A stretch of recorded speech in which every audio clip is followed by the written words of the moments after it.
What's up YouTube, Jericho7 here, and I have a deck profile for you guys. It's just a Inzektor deck profile.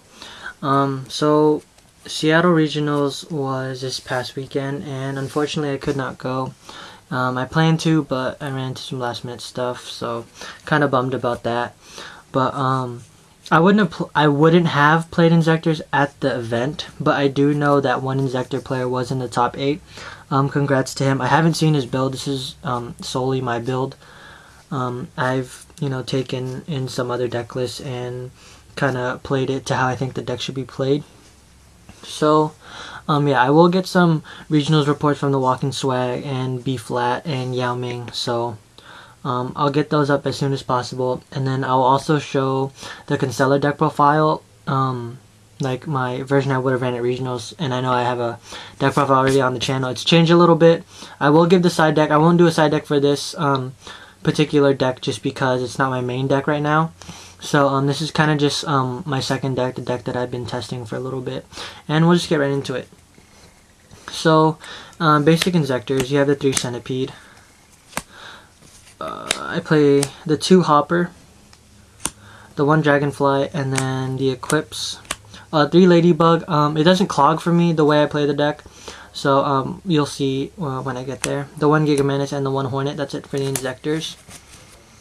For the other monsters, we're playing 2 Torguide, 2 Tomato, Dark Armed of course, and 1 Armageddon Knight. So the tour guide is still good regardless if you draw, the other tour guide. That's just, it's Yu-Gi-Oh! But it's still like a good first turn Zen mains, and Zen mains is always good first turn. With a little bit of back row that I run, so yeah. We're playing triple pot. Regardless of how much you want to get the OTK off, it's always good to just, for a couple of turns, just Centipede, Hornet, pop a couple stuff. And I mean, duality, you get the Centipede if your Hornet's already engraved, blah blah blah blah blah. And I mean, duality, getting Armageddon Knight first turn to set up your grave is good too, so I really like duality. I'm playing 3 Upstart. Don't mind my phone, sorry about that. 3 Upstart. I like 3 Upstart in the deck regardless, it does give your opponent the extra 1,000, but this deck is so grindy and it'll pop so many of your resources that you'll definitely grind them back down to 0. And I mean, you can always side these out, so I like Upstarts just because it gives your deck 37 cards. 2 Imitation to go along with the 2 Hoppers, and it's good when you side in Max C because you can tribute Max C and get like Dragonfly or something, if you really need to.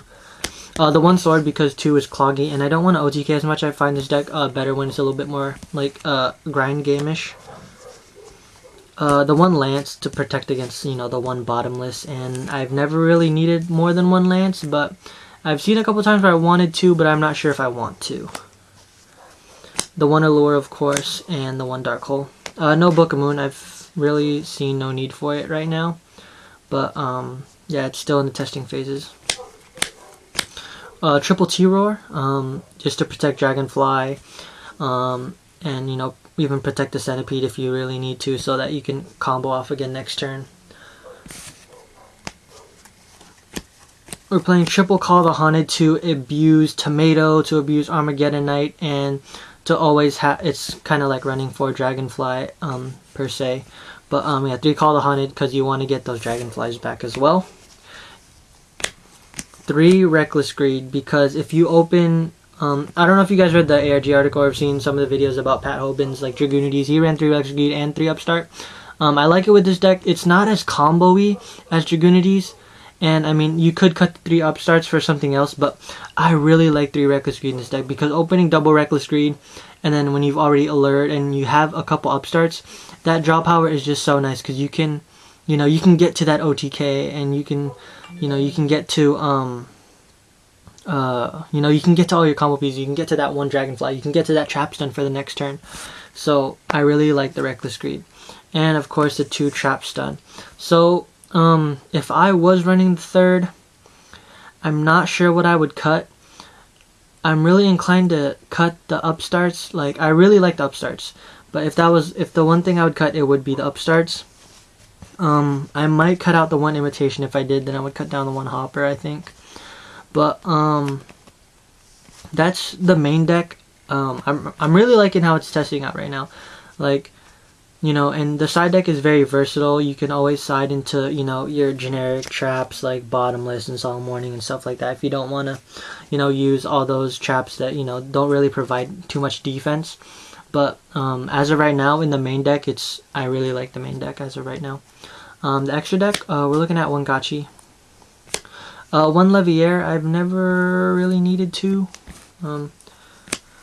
Two Zen mains, because, I mean, there's actually a lot of times where you want to go into two Zen mains. Not at the same time, but you'll need to, because you also run Tour Guide. The one Giga Brilliant, help OTK and push for extra damage. The one Leviathan. The one Key Beetle. Key Beetle is really good. In my opinion, you could protect Dragonfly. There's, you could protect a couple other things. If I did run, I could run Emptiness in the deck, I think. Or no, I mean, what am I saying? I can't run Emptiness in this deck. It's also if I ever get safe zones. If I get safe zones, then this in safe zone would be really nice. Lavalval Chain to set up the grave and put cards on top of the deck. Shark Fortress for potential OTKs. The one Tyrus because I like Tyrus over Adrius. Volcasaurus to get over big monsters, and it's another thing to help you OTK.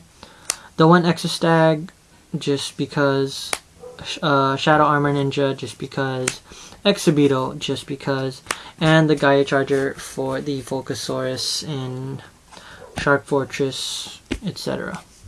I mean, you don't really utilize the extra deck in this deck that much. Like, you can. You don't really need to. This deck is, I mean, really good with the main deck alone.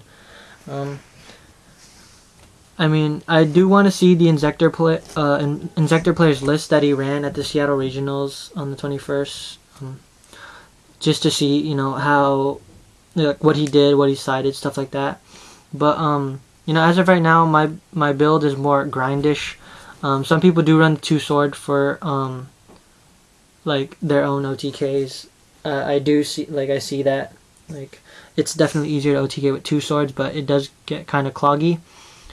But yeah, as of right now, I do like the main deck, and if I were to cut anything, cutting the upstarts, maybe the one imitation, and the one hopper, if I take out the one imitation, that would probably be the cut. But yeah, that's pretty much the main deck that I have for you guys. Thanks for watching YouTube. Peace.